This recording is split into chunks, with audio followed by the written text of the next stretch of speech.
The Missouri Tigers look to get their revenge on the Texas A&M Aggies at home after an embarrassing loss in 2024. Can Missouri climb to 7-2 or 8-2 rather? I think they'll be 8. No, they'll be 7-2. I'm gonna redo that. That was poor. It was very poor.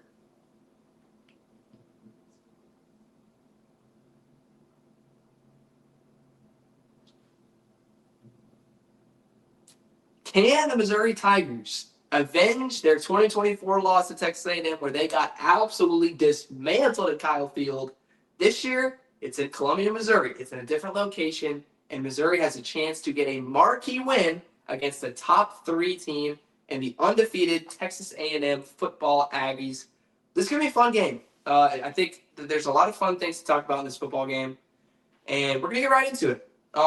So the main thing to note for Missouri, of course, pretty much everybody knows this. Beau Pribula, their starting quarterback, is out pretty much indefinitely. He's probably out the rest of the season. Eli Drinkwitz did say that there was a chance that he would come back at the end of the year. Probably not. So definitely for this game, Missouri is without quarterback Beau Pribula. So life without your starting quarterback a lot of times is not easy. But in this case, me personally, I don't think Beau Pribula is very good. And I don't want to say that too loud because that sounds mean. But he sprayed a lot of throws. I don't think he was very consistent. I don't think he had a lot of rhythm. I think he was athletic. I think he was a good football player. I mean, he put his body on the line. He played his heart out. I don't think he had the best mechanics, and I don't think he had all the arm talent and arm strength. So in comes Zellers, their backup quarterback. I really like Zellers. I think Zellers is a dog. I mean, of course, he doesn't have like the best. You're not going to see him just ripping seam routes and layering the football really well and just making immaculate throws. That's not who he is. But he's going to go out there and he's going to scramble well, and he's going to make plays. So I really like Zellers. I think that this is not as big of a step back that a lot of other people do think. Like, I don't think not having Beau Pribula is the end of the world. But, I mean, it will hurt. You're without your starting quarterback. But that's not been the highlight of this offense this year. The highlight of this offense, supposedly, has been this amazing Missouri run game. Ahmad Hardy has been Jamal Roberts and their ability to just get north and south and run the ball really, really well. I mean, Missouri came into the Alabama game, and Ahmad Hardy had rushed for over 100 yards in every single game this year. And I was praising this Missouri rushing attack. I was saying they run a lot of great wide zone. They have really athletic offensive linemen, so they get outside, they create creases, and Hardy is really good at putting his foot in the ground and getting upfield. That's what I saw going into the Alabama game. But ever since then, this Missouri offensive line has kind of been getting bullied a little bit. I mean, Ahmad Hardy hasn't ran the ball for over 90 yards all season after that game. Against Alabama, they didn't run the ball very well at all. Against Auburn, they didn't run the ball very well at all. They struggled against Vanderbilt. They didn't have any explosive runs. And I just think that this Missouri rushing attack might not be as lethal as we initially thought it was. And, of course, Missouri now has to play a Mike Elko defense. And I always have problems with Mike Elko defense because I don't think that's the most elite thing in the world. But it's still a solid defense. I think if Missouri wants to win this game, they have to just revert back to their week 1 through 5 phase where they were running the ball unbelievably well every single week. And I don't know if that happens or not. I mean, they are at home, but still, man, I look at Texas A&M's defense, and I think they should shut down this Missouri running game. I just don't think it's as elite as a lot of people are saying it is because I haven't seen it work against good SEC rush defenses all year long. So it just might be a little overhyped. That's all I'm saying. That's my wrong notes. So also, Zellers must ball out on third downs. I agree with that. I agree with myself. I think if Missouri's run game does get stopped, which I think it's going to, we're going to see a lot of third downs. Zellers needs to make plays on those. A&M's linebackers are freaking ballers, though. Like Scooby Williams, Torian York, those guys get after it. They're really, really good. That's why A&M, it's so hard to attack them in the middle of the field because they're just so good there. And their corners are getting better and better. This is a really good defense.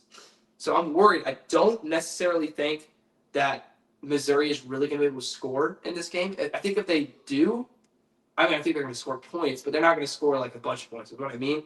I think they need at least 1 or 2 explosive plays, whether that comes from Hardy or Roberts or Zellers or whomever. They need at least 1 or 2, and then they need to be really good on third down. But I do think A&M is going to get the better of this Missouri offense. But then I look at it the other way, and I look at A&M's offense, and I think it's very clear to me the identity of this A&M offense. To me, they can run the ball really well. They have one of the best offensive lines in the country, both in pass protection and in creating creases for their running backs and for Marcel Reed. They run a lot of counter. They run a lot of wide zone. These guys are athletic. They create creases. They're really, really good at what they do. And also, their receivers are just demons after the catch. I mean, Mario Craver, Casey Concepcion, and Terry Bussey are all just rack merchants. They're so good at catching a 5-yard ball and turning it into 20 yards. They're bewildering at that. It's unreal. So Missouri, they have to tackle well because they cannot let that happen on a consistent basis. And their front seven has to play their minds out. And I am also really interested to see, because Missouri, the best part about their defense is their 2 edge rushers, Damon Wilson and Zion Young. I'm excited to watch them against this A&M offensive line. I think that's a really good matchup. I mean, Damon Wilson, not only is he really talented, but he also knows what he's doing. He watches a lot of tape. You could really see that in the Alabama game. He was really signaling a lot. He knew what was going on with the Crimson Tide, so he can make an impact. Zion Young has to stay disciplined a little bit. He's getting a lot of penalties these days. If he can stay disciplined, if they can make a couple plays, then that could change things. But I don't think Marcel Reed is the greatest passer in the world. I mean, even against Notre Dame, he was 17 of 37 in that game. A lot of his yards just came from Mario Craver breaking like 4 tackles. Against LSU, he was 12 for 21 with 202 yards, I think. I think he's a great athlete. I think he's a stud, but he's not the best passer. And so if defenses want to win against this Texas A&M offense, in my opinion, it is done by stopping the run, being gap sound, and tackling wide receivers in space. Because if they can do that, then they force Marcel Reed to beat them downfield. I just don't think he has a very solid base. I don't think his arm strength is very, very high. I just think he struggles a little bit through the air. That's all I'm saying. And we haven't seen the team completely limit everything else other than Marcel Reed's arm. So if Missouri can do that, they might have a chance. I said I don't trust Missouri. I don't think Missouri can score. I second that opinion. And A&M should increase them a little bit. I got the Aggies winning 31-13 on the road. A huge win for Texas A&M. I think Texas A&M should be ranked higher than number 3. I think it's ridiculous, a lot of what the College Football Playoff Committee has done.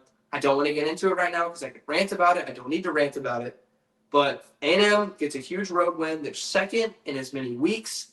And I think the Aggies go on to stay undefeated in the SEC, and they'll be 9-0. Goodness gracious, what a season. Texas A&M 9-0 after a big win against Missouri. Go Aggies. Gig 'em, I guess is what they say.